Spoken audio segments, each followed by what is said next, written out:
Welcome everybody to this week's Azure and AI Show. And we have a new guest speaker with us this week. This is Carol Griffin.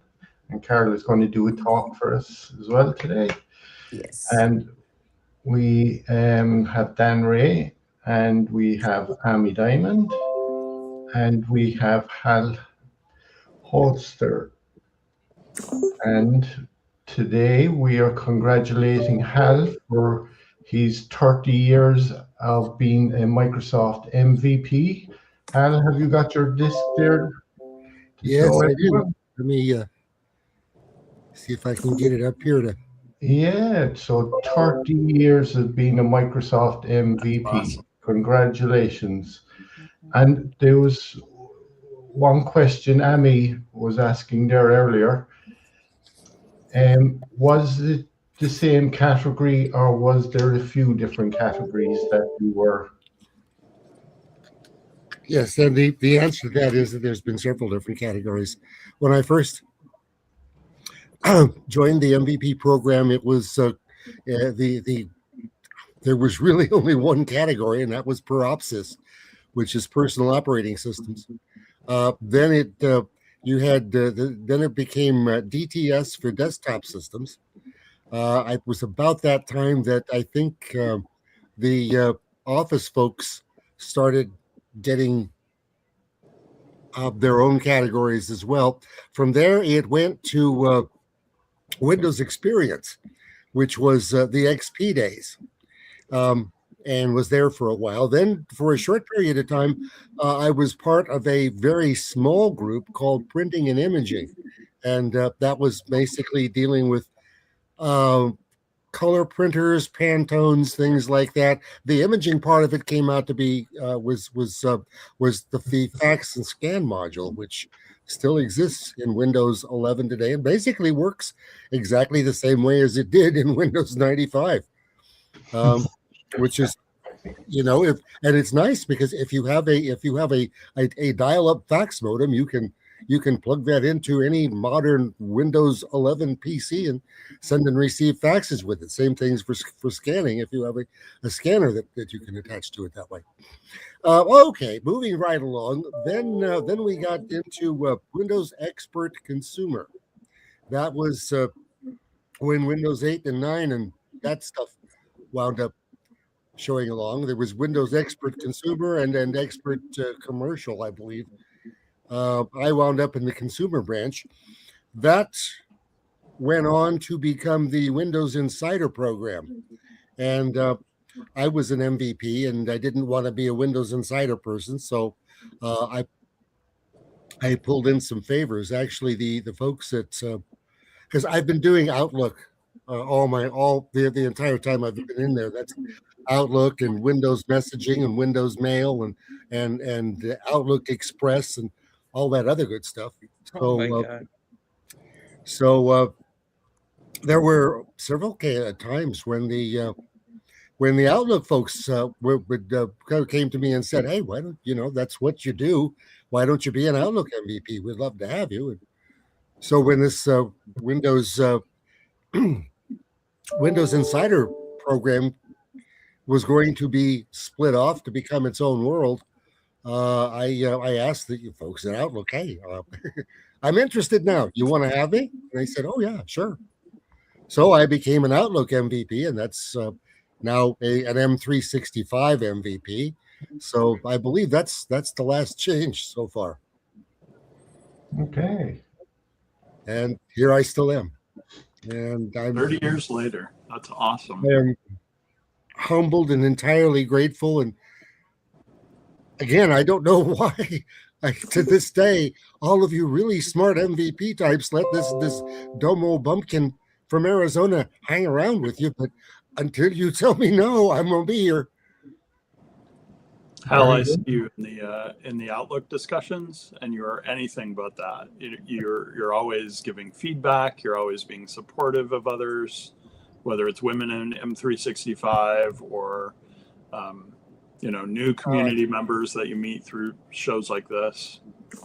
Really Oh, commendable. for me, it's all about the community, and the, as I've said and say on the new MVP onboardings, it's just this is by far the finest group of experts, individuals, humanitarians, just people that are the way people are supposed to be to each other and with each other that exists on the planet. As far as I'm concerned, this is the finest group of humans to be found anywhere, and I am humbled and honored and deeply grateful to be part of it.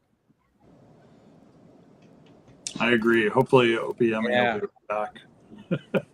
He's one of the newest, the latest July MVP honoree. Is that Emmy? Yeah, or no, sorry, OPME. He showed up for a second. Oh, but yes. He might be connecting his channels. You have to drop out of StreamYard to log in, and then you have to come back in. So he might be doing that right now. Outstanding. Yeah.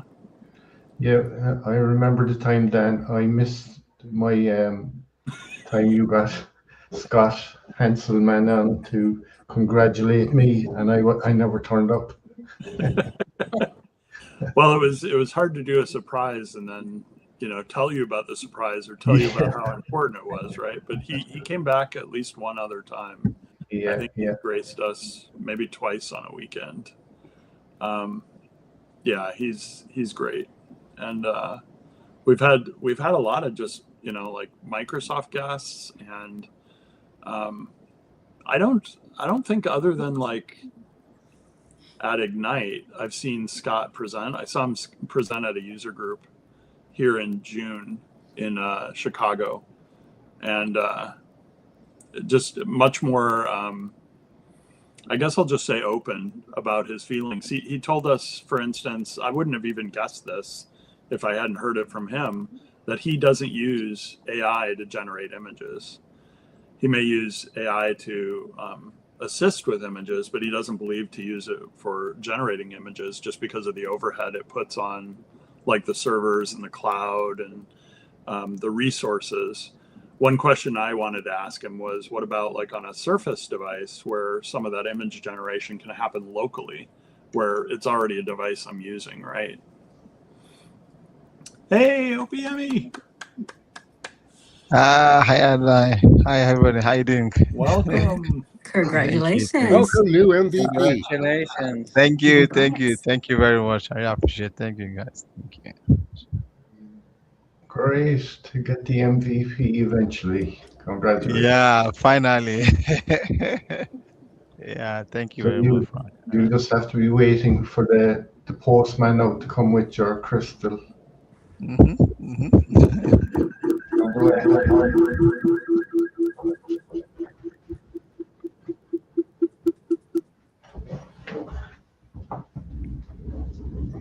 Wow. Wow. Yeah. What an honor. What an honor. So, yeah, you can probably see it better there now. Yeah, there. Yeah, So, yeah. There you Better go. now, yeah. So hopefully I'll get another one of these little things too. Okay. Yeah, it's good. It's good. Yeah.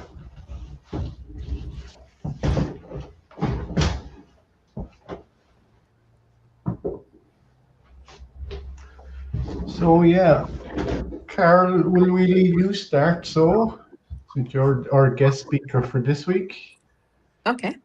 Amy, you got a new jacket.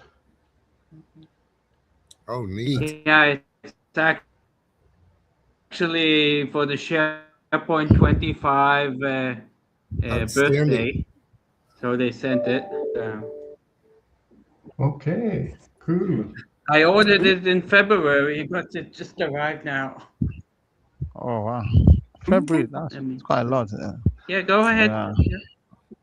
Well, I'll kind of just jump right in. Thank you guys for welcoming me to this platform to speak. And this first call, I just wanted to give a little background about myself and have a nice tie-in towards the end of my speech. So my name's Carol Griffin. I've been in the technology field for about 30 years. I was with AT&T for about 25. Hmm. And just a little background about myself as a technology leader and featured in the Microsoft Speakers Hub. My focus is on translating complex enterprise grade agriculture and make it community driven impact. And I always believed in technical leadership measured not by its legacy, but by the leverage. So my work centers around emerging technologies, aligning engineering with infrastructure and building exclusive communities. But within innovation, looking at the code is not just what really matters. It's the real world public experiences and good in making sure that technical landscape uh, goes along with our community so they're able to scale and learn alongside with us. And just two pain points that I always see just in my background in the work that I've done so far is scaling. Many enterprises, like to have layers and different strict guardrails, but sometimes they're unpredictable and insecure. And so, what my pain point is, and where I step in and help is just take those boundaries and make those guardrails really strict so systems can perform. Engineers don't have to worry about operations, and leaders don't have to worry about those particular pain points. And I make sure delivery happens and make sure everything scales like it should and ought to. So really, I specialize in breaking down barriers and technical concepts, and making sure everything runs aligned within the processes and procedures, or make sure they're repeatable, good processes that can be streamlined. And so that's just a little basic about myself, but I can go on and on and on. But the real shift and what really matters in my conversation today, because at the end of the day, true technical leadership is about community building. And as we walk through the absolute peak of what it looks like, it is defined in the highest honors in tech, and which is one of those people that I think deserve one of the highest honors is Michael Brown.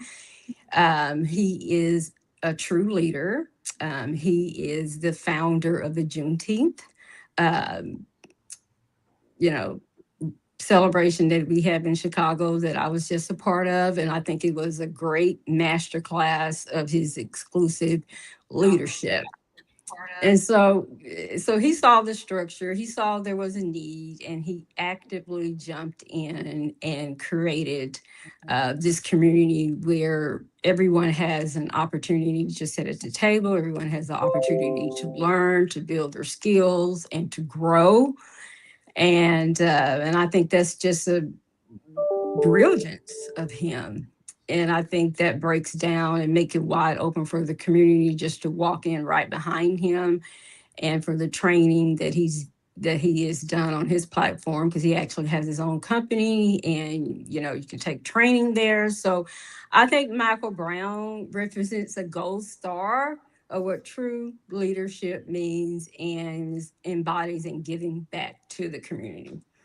So that is my opening speech. It was to give a little bit about myself and actually to uplift Michael Brown for giving back to the community and actually being a pillar in his technical leadership in everything that he is doing and will do in the future. So that just sums it up. Anybody have any questions for me? Any Good. questions?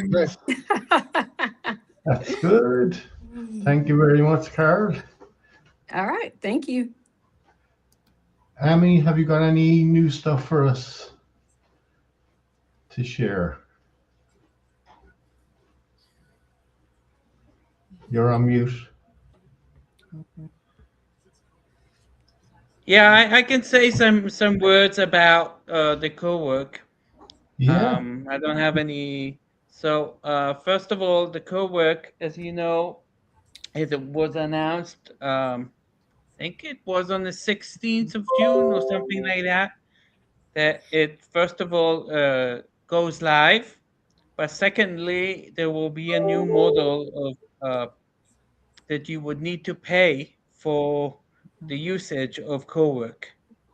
Cowork is a very powerful tool that is based on Anthropic, but Microsoft decided that from the 1st of July, everything will need to have a billing plan or subscription, and that means that people should think twice of what tool to use. Maybe easier prompts to use the regular chat, because they're talking about even a very basic prompt that would take something like 100 tokens, and that means that actually uh, each token is 1 cent, so 100 tokens is $1. So that means that if there's actually all kinds of ways to demonstrate the cost,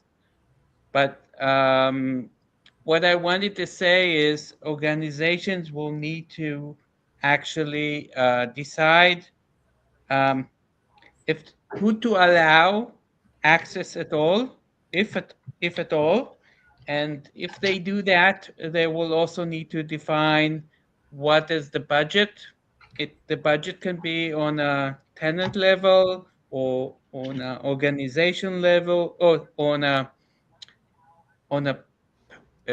user mobile model, and I can maybe share something that the admins can do actually to decide who to show. Because up until now, it was part of the Frontier program, and now it's actually become um, yeah, public. But organizations that don't put this subscription or pay as you go, it will be blocked for them. But as you understand, the cost might be quite high, so organizations should take caution in how who to uh, give access and how. So let me just demonstrate some technical things. I want actually to show something that is has nothing to do with work. And the functionality is it's also through the admin center. You see this suggested. Suggested is actually the admins can set organization prompts that are relevant for all of the organization, and they will have a list of, they can enter a list of prompts that all of the people in the organization can use. And if you go here to the prompt lab, you will also see under the suggested the same prompts that the admin has used. So up until now, if you wanted, you needed to copy or share. Now the admin can do it. And so if I want actually to go to the admin, well, you probably need to be the global admin. Um, and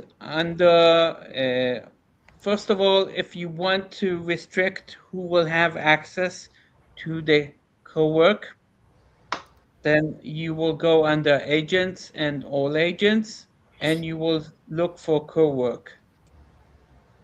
And here is the agent, and actually what I can do under users to decide if to give all of the users or maybe specific users only.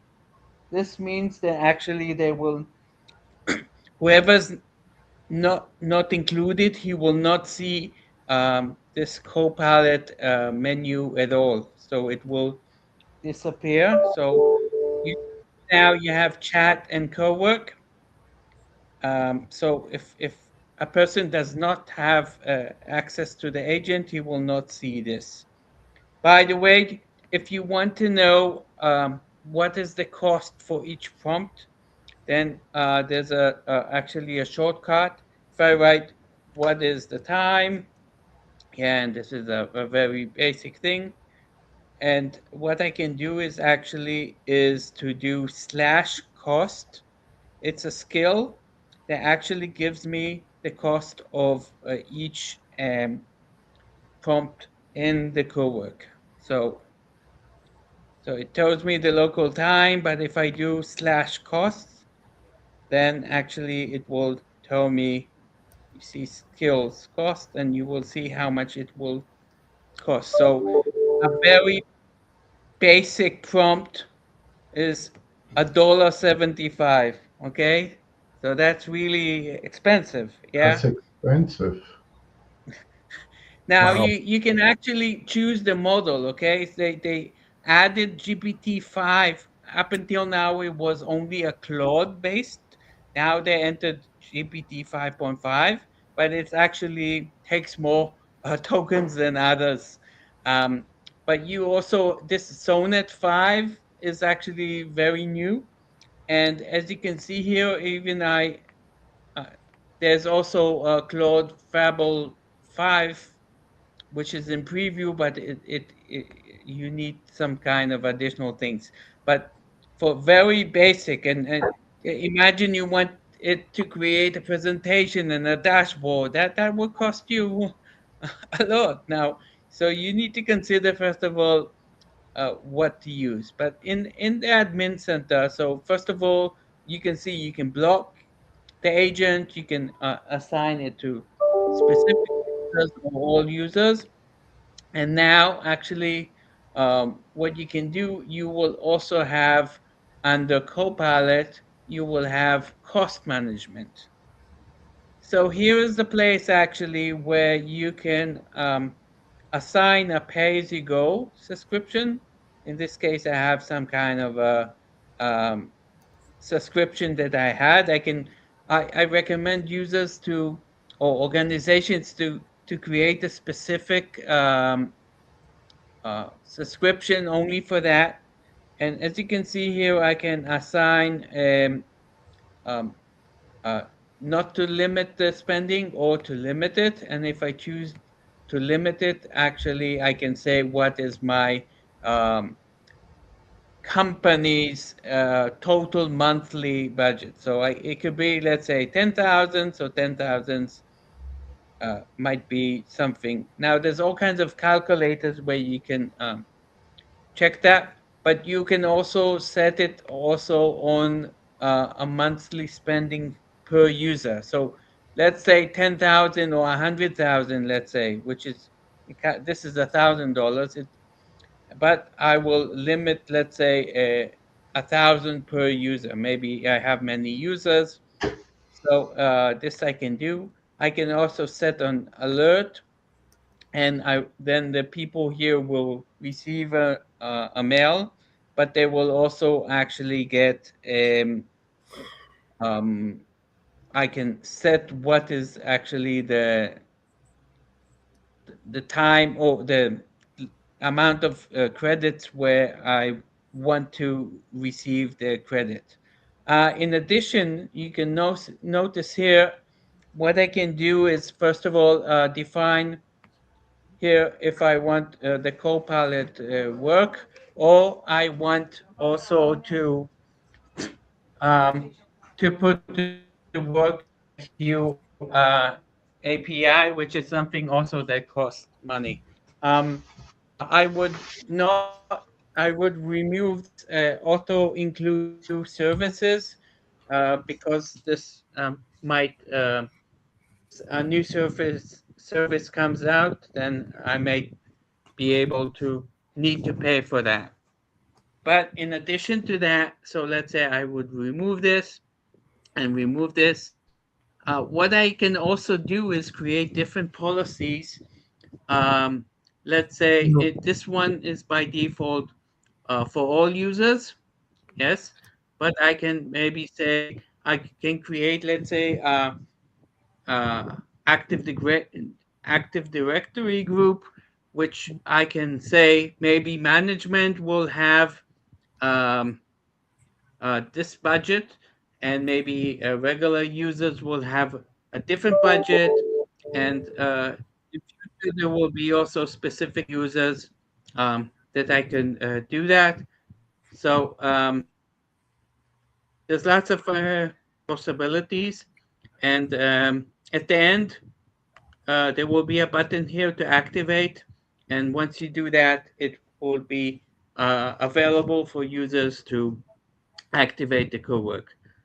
My message here is actually companies should think carefully how to use it. It can be very great tool, but it also can have costs. And by the way, here in the Copilot Cowork, you should see here some cost usage. Why is it not working? But if up until now it was free, we used it, then people need to think twice. So yeah, here's the usage. So the internet is quite weak here, but this is what you can see. Um, so thank you very much, and yeah, back to you. Thanks, Amy, for pointing that out. Like that little prompt that you put up there was very short, and they were charging very expensive. So if you were to make some graphic or a PowerPoint slide or whatever, it probably cost you a fortune. Yeah. But listen, if if it saves you time and your company gives you the budget, and then because easily, if you don't control it, it can cost you $200. So so you need to compare the pros and cons, and maybe start. By the way, there's larger pack. There's two types of. There's a pay as you go, where you can limit it with a budget, or there's what's called P3, where you buy like a prepaid. So you buy a big bank of hours or tokens, and then uh, the larger the token prepaid, then the price per token is cheaper. But yeah. So Yeah, I see. AI, Microsoft is changing the model of yeah of working. So I presume all the rest will kind of follow suit, you know, the ROI, return of investment, because there's billions of dollars after going into developing all this stuff. So there need to be a payback on it, like so. Yeah, and as you can run these things locally, then some of those data center costs, are either negated or it's just using the NPU on the Surface device or on a Snapdragon, the newly announced NVIDIA Surface Ultra, and the other devices that CPU, GPU, NPU. I think it's called unified memory.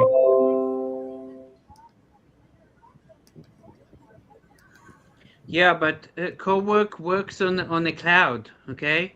Right. And compared to Cowork Cloud, which works on your local files, then on the cloud means that if you run something and you close your computer, it continues to work, so it Right. doesn't, you're not affected. Yeah, I think this is go something to that's sleep, called. turn off your computer, right? I think Microsoft also said there's a new if you have Copilot chat and Cowork, then there will be like instead of a Copilot, there will be a autopilot, and it's a new what's it called? I forgot the name of it, but it will actually run, I think, on your local device. I forgot the name, but Let's look for the new autopilot Microsoft.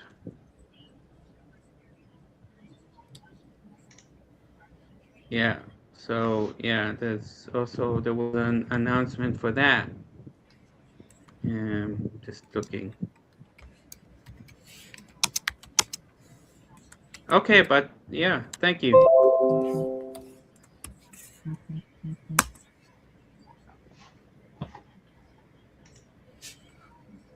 Back to you, Frank. Yeah, thanks, Amy. That's interesting. Note the co-work. I see it popped up in my tenant there as well, so I have it. Because we have the tenant as being MVPs, is there any restrictions in there, or do we have to pay extra, or do you know if we got credits or?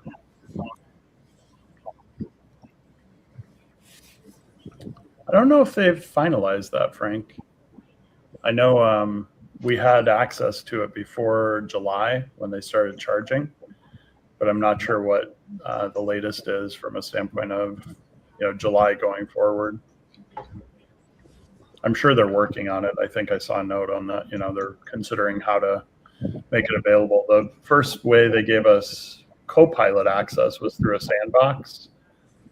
So we had like a shared environment with 299 other MVPs early on. And then, eventually they figured out how to make it available to us. So I would imagine they're considering their options.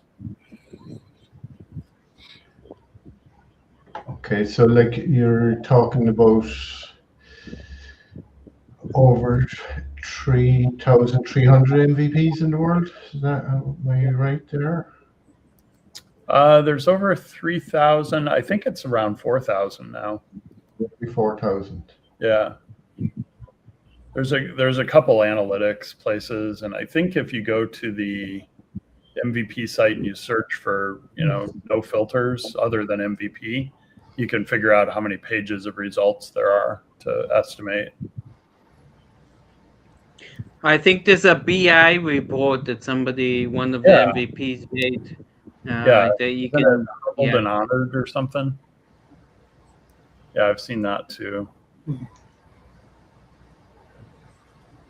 Yeah, so you can filter and see by country or by category or stuff. Right. Yeah, so I put this thing into co-work there. So obviously it is working for us. And I asked it, what is the cost of co-work? So it's kind of telling us a fixed seat, fixed predictable. Co-work requires an M365 Copilot license for each user. You bet. The same seat listed at around $30 per user per month. That powers Copilot Chat and Copilot Word, Excel, PowerPoint, Outlook, and Teams. There's no co-work only plan. You need this license first. Okay, so we kind of know that you have to have a license for Copilot to get the co-work. And then, as Amy said there, you got your pay-as-you-go, and you got prepaid, your prepaid, yeah.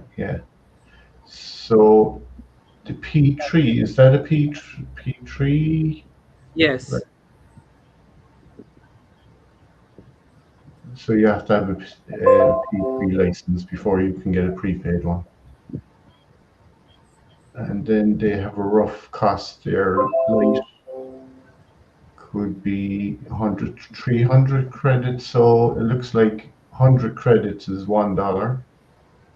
Yeah, it's a cent per token. Yeah. Yeah. So the medium one then is 400 to 700 and $4, $7. and the heavy Again, one. it depends. It depends on the model. It depends on the complexity, and it depends on yeah on. So I one of the functions of co-work is also scheduling. So you need to take in consideration if you're going to schedule to run every day, then it's not a one-time thing. So think twice if you schedule things, Yeah, if you schedule a prompt in it to and it one. will run for now for the next year. Yeah, yeah, yeah. It's like back a few years ago when I was first doing the stuff in Azure, and you go in and you spin up a VM, and if you forget about it, the VM is running, and your dollars are burning away in the background. So But True. but Frank, I yeah, think it's not available yet in the EU and in the UK. Is that correct? It's no, not allowed. no, no, I have it here, and I'm in Ireland. I'm in the EU. Yeah, but you have it on your sandbox. Probably, I think it's. I'm not sure if it's still allowed by uh, the EU and UK to have the Anthropic available or activated. So that's another thing that Yeah, I think I did hear something about that, but I I think think there's risks that yeah, technically you can I think do there's it, risks but I you have think to um, for companies that need to they have the regulations, then I think it's still not allowed to activate it. But yeah, and I see in America there they just released some of the anthropic models that were on hold. Did you see much around that, Dan? I haven't seen much around that specifically. I've been chasing all sorts of information about new Teams features for the meetings this past week. So between a live event and chasing Teams features and functionality that was supposed to be announced in August, but has been delayed till I think the new update was September. We were looking for information for that for the day job, so I was doing a lot of research on that. Yeah, I and want to mention Thurman Thurman that I nominated to the MVP, and he just got uh, yeah awarded. So I think I'm happy for that. Yeah, that's Um, awesome. I'm working. I'm working a week, a whole week. Oh, since the 1st of July with a smile on my face. Just you know, Yeah, and OPME's it's here too. yeah. Congratulations. And Nisicon was in the comments, I know. How long did it take? Yeah, When were you nominated? What month? I think I got nominated. I think it took like 3 months. Yeah, they're about to review it. It's 90 days review stuff. Yeah, yeah. That's So, fast. and That's I think fast. I didn't even get up to 25 entries because most of my entries, I think I did were like 15. I think that I spoke to Frank and I used up to 15 and he guided me saying, yeah, you can. And that was all I got. I said, okay, let me just give it a try. So I think one part of my was the one they gave me on Teams. I think based on one of my Teams video has about like 1,005 view on the. I think what that was one of the one I did on the show. One of the videos. I think that was why I believe they gave me M65 and Teams. So yeah, it so was do good. you did That's you awesome. get it in two categories? Yeah. So I got M365 and then Microsoft Teams. They gave me two. Very good. Yeah, you've done a ton with from an admin perspective, from a user Yeah. perspective, from a Teams perspective. We did that avatar video probably 2 or 3 years ago. You know, you've done a lot of contribution. Yeah.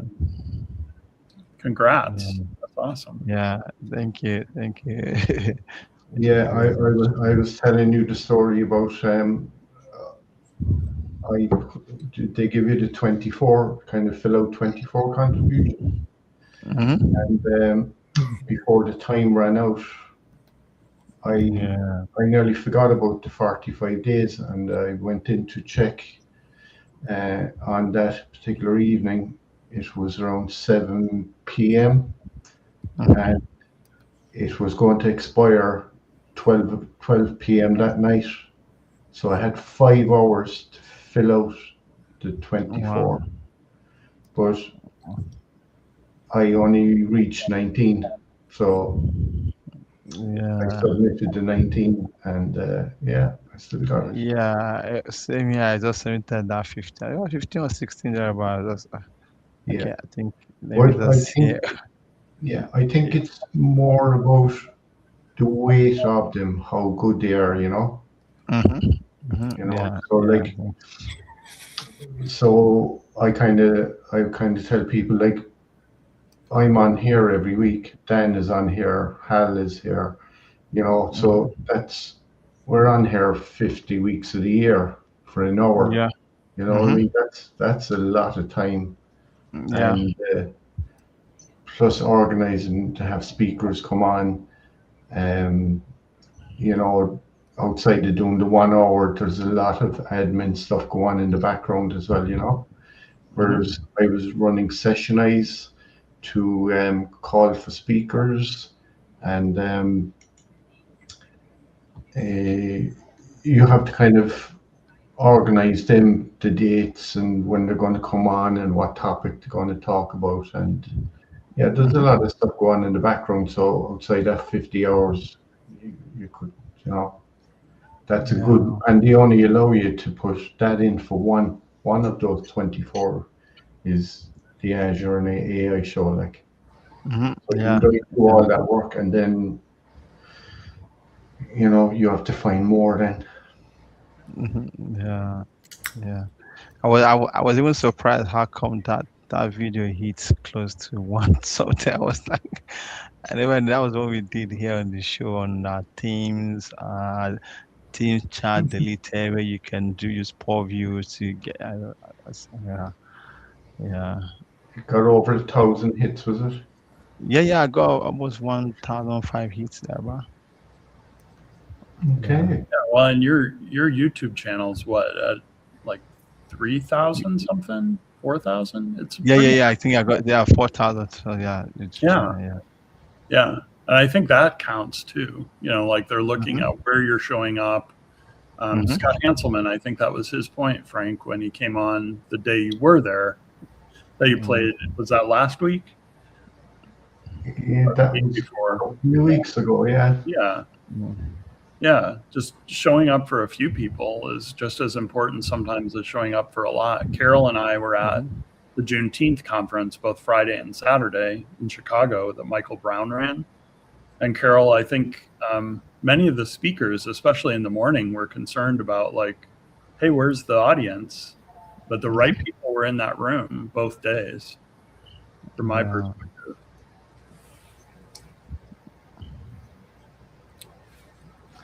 Yeah, that was a great day.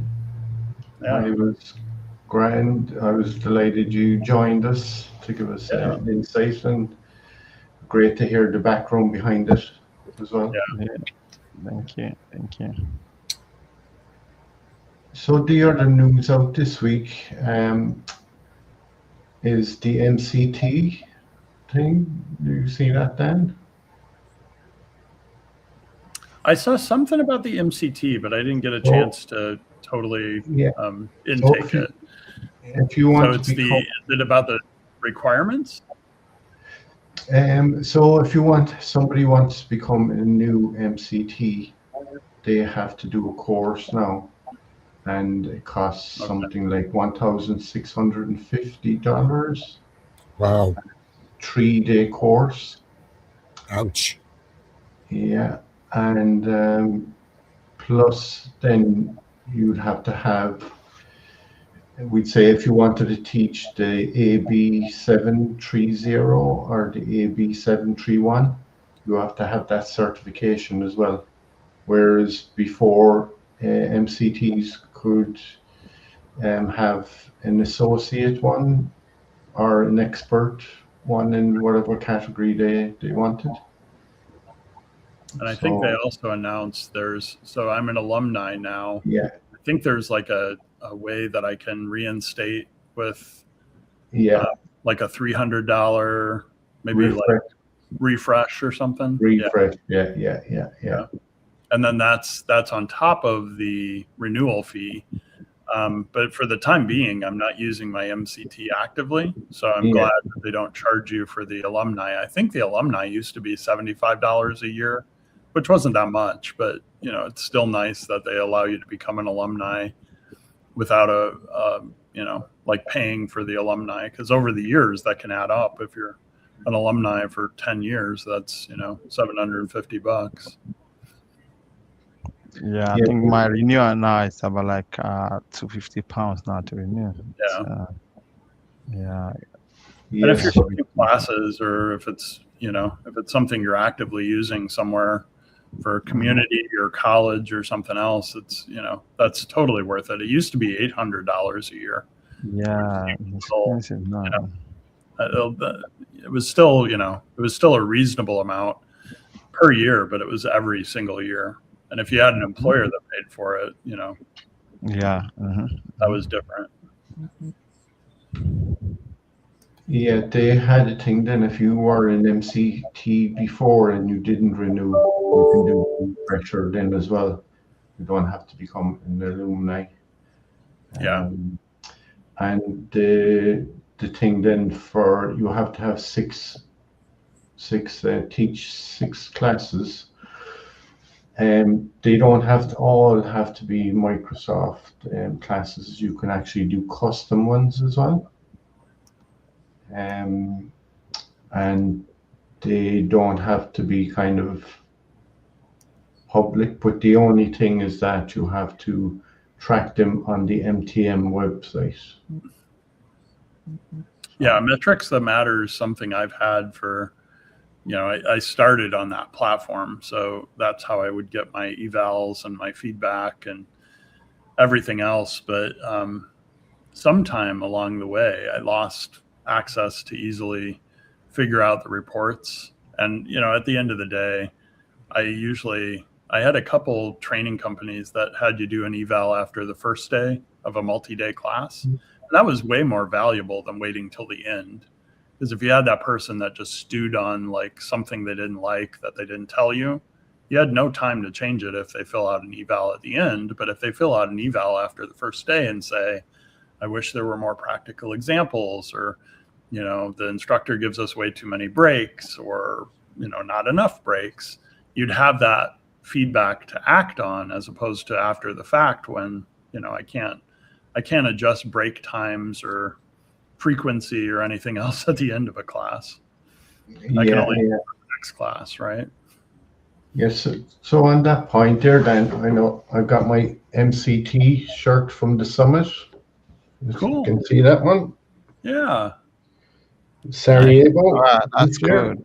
That's awesome. So, one of the topics, like just to add on to your piece there about the feedback and that, is that they were kind of talking about, do some instructors just use all slides, and some say they just use all slides and wherever like that, and then other instructors, trainers would say people would get bored and whatever. So what they do is they do some slides, then they do some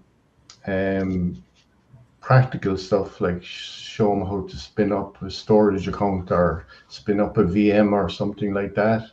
And yeah, that gets people more active, and they're not as fatigued at the end of the day. Yeah.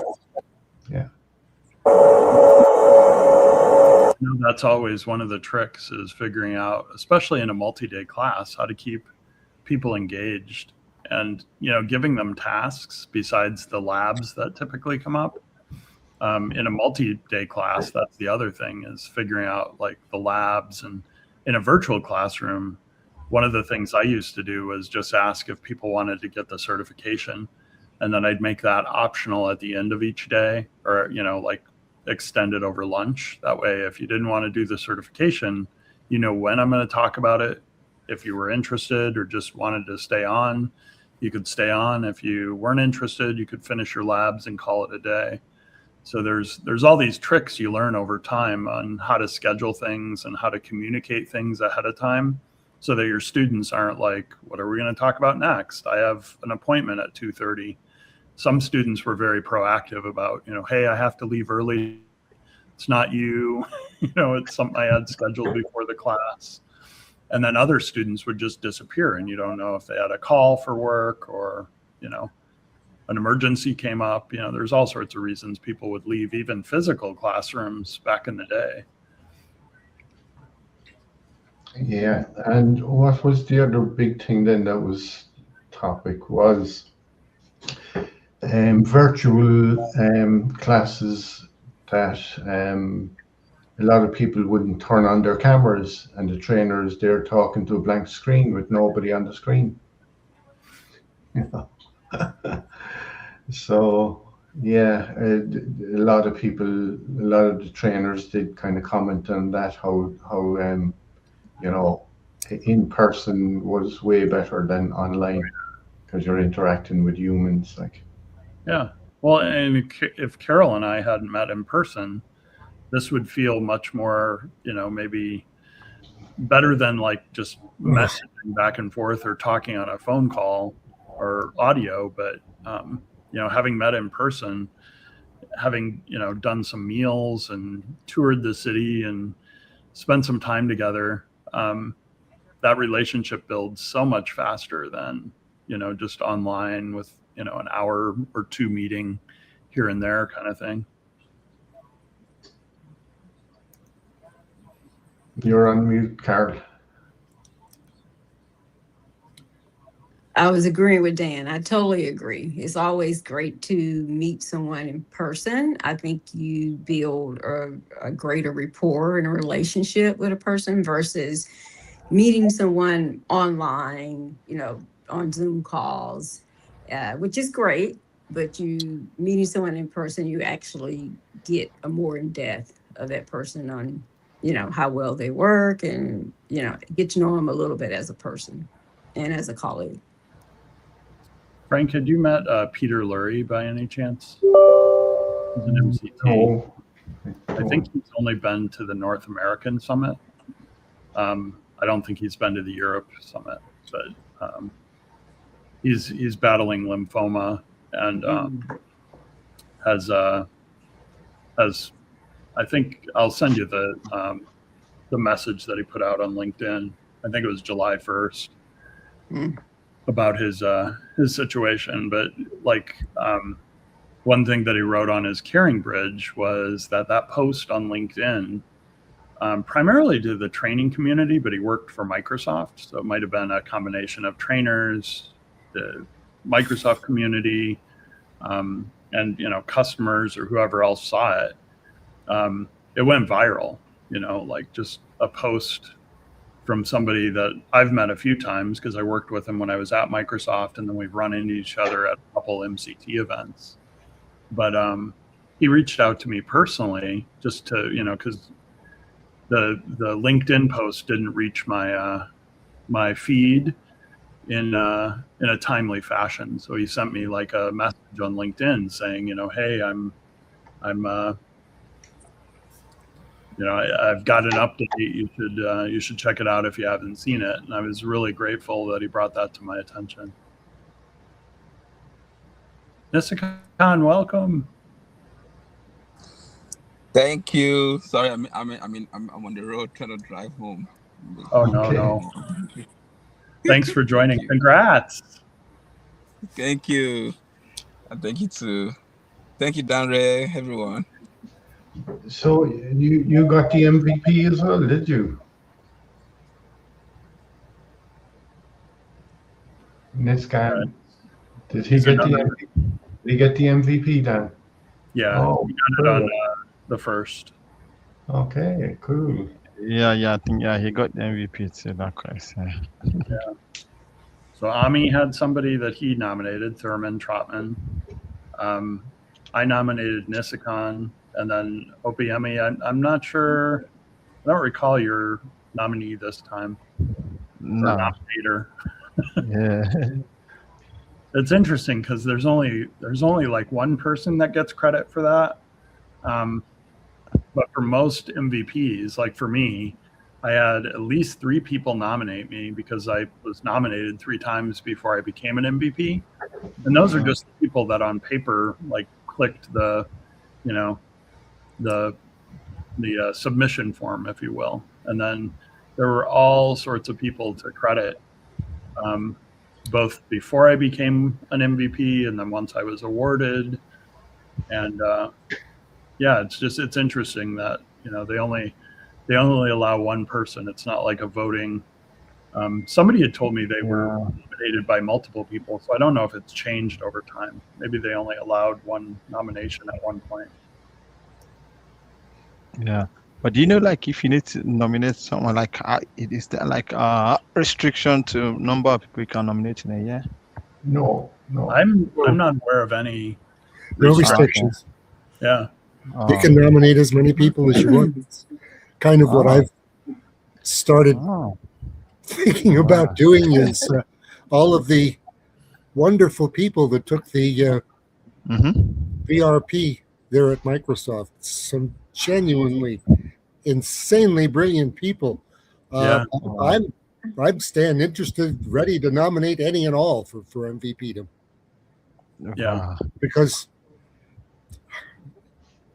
I found that intelligence shouldn't be wasted. True. Yeah. Yeah, I found just kind of hard to get people to nominate. And the funny thing, if it is at least one of them, Ben Shore. He wasn't part of the VRP. He was one of the earlier ones, and it's like, well, yeah, but not right now. So I don't know how many of them or what their feelings might be on the subject. Would be, but there sure are some. And the thing of it is a bunch of these people were MVPs before they became FTEs. Yeah. Michael Brown's one of them. Michael Brown was. Well, Patricia Eddy, Ben Shore. There's half a dozen others that I know of personally. Yeah. There's tons of people that that's why they give up their MVP, right? Like you see, what's the gentleman's name? The really long Peter. I'm totally spacing on his last name. What was that? Doring? No, he's from England. I could go find the book that he wrote if it doesn't come to me. Yeah. Trying to remember his last name. It's totally blanking on his last name right now. Do you know Keith A. Powell, Dan? Yes. Yeah. Yeah. I reviewed his book. Yeah, we're trying to find a time to get together in Chicago. And Keith Powell and I worked together in Chicago for years. Peter Rising is the person I'm thinking of. That's it. Now we can see. Yeah, fine. Now using Microsoft 365 Copilot. Yeah. Wow. Yeah, that's good. A lot of people like him. He wrote like 2 or 3 additions to the Microsoft Teams admin course. He let me participate on I think it was the V2 as a technical editor, which was super nice. Like just being able to give him feedback, and then he took the feedback that I had. Like he had a lot of the device admin screens, but they were just the screen with no devices. And I was like, I don't have a lot of devices, but I have some screenshots I could send you with like a phone number added so that, the screen of a phone device has like a phone number displayed. And so in the second edition, my phone number and screenshot is included in the book. That's the first time I was published, if you will. But Peter was kind enough to like not only take the feedback, but just, hey, thanks for the work, thanks for the screenshots, and included a few of them.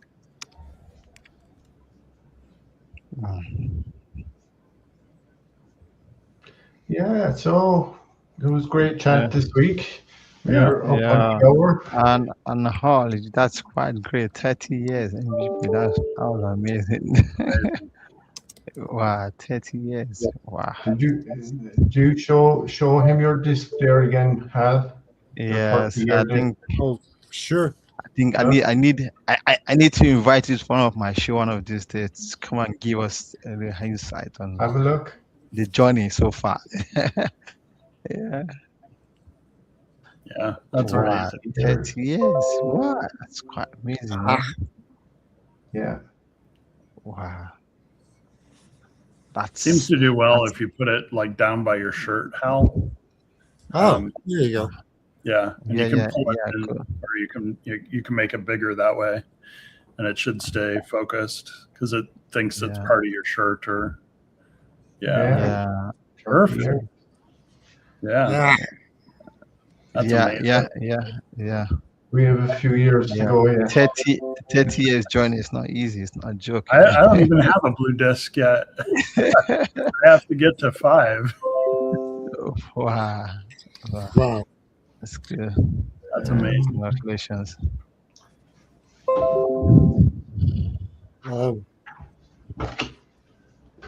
Carol, the book Peter wrote is I'll send you a link to it. It's Okay.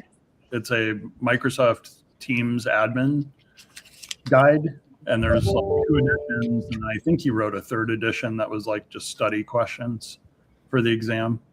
Okay. But that's the first book that I ended up on a couple pages of. I'll find the posts about it. There's the other book. Using Microsoft 365 Copilot AI. Okay.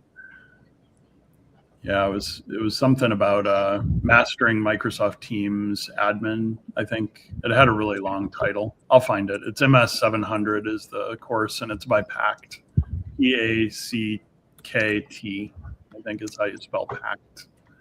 The Okay. company that published it.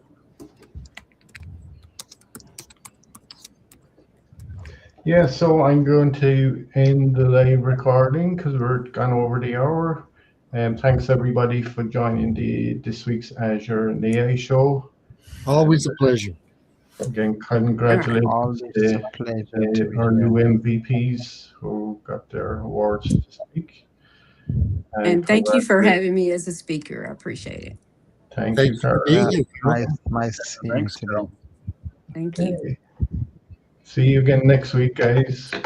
Absolutely. Bye-bye. Mm.